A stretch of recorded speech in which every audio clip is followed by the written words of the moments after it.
আলামিন ভাই, দেখছো আমাদের এলাকার করিম চাচা, উনি রমজানের শেষের দিকে মানে 10 দিন উনি মসজিদে থাকেন, মসজিদে ঘুমান, মসজিদে কোরআন তেলাওয়াত করেন, নামাজ পড়েন, আর কোথাও যায় না। হ্যাঁ সোহেল ভাই, ওই চাচা ইতেকাপ করতেছেন মসজিদে, কারণ রমজানের শেষ দশকে ইতেকাপ করতে হয়।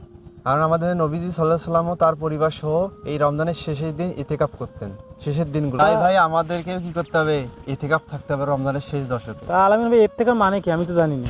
কি খবর? তোমরা কেমন আসসালামু আছো? আলাইকুম। ওয়ালাইকুম আসসালাম। হুজুর আসসালাম, কেমন ভালো আছেন? আছো না? আলহামদুলিল্লাহ। বাহ, সুন্দর প্রশ্ন করেছো সোহেল।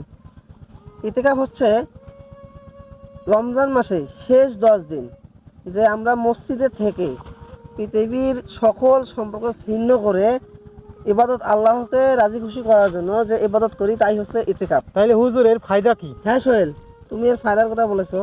কারণ রাসূল সাল্লাল্লাহু আলাইহি ওয়াসাল্লাম শেষ দশকে ইতিকাফ করেছেন আল্লাহকে রাজি খুশি করার জন্য। তাই আমরাও আল্লাহকে রাজি খুশি করার জন্য এই 5-10টি রাতে ইতিকাফ করব। আর তার মধ্যে আরেকটি ফায়দা হচ্ছে আমাদের আল্লাহ আমাদের করে দিয়েছেন এই শেষ দশকে 5টি রাত আমরা পাচ্ছি। সেটা হচ্ছে 21, 23, 25, 27, 29। এই 5টি রাত আল্লাহ তাআলা আরশে আজিম থেকে একদম প্রথম আসমানে চলে আসে আমাদের সকল পাপ মুছে দেওয়ার জন্য, সকল গুনাহ ক্ষমা করে দেওয়ার জন্য। তা হচ্ছে লাইলাতুল কদর। হুজুর, আপনার কথা শুনে বুঝলাম ইতেকাপ করা আমাদের সবার জন্য জরুরি। তাই ইনশাল্লাহ আগামী বছর যদি আল্লাহ আমাদের বাঁচায় রাখেন, আমরা চেষ্টা করব ইতেকাপ রাখার জন্য। অবশ্যই আমিন। ইনশাআল্লাহ। আরেকটি কথা বলি তোমাদের, সেটা হচ্ছে ইতিকাফ তোমরা যদি নিয়াত করো ইতিকাফ থাকবা, তাহলে শুধু এই মসজিদের ভেতরে যদি তোমরা থাকো তাহলে কিন্তু ইতিকাফ নয়।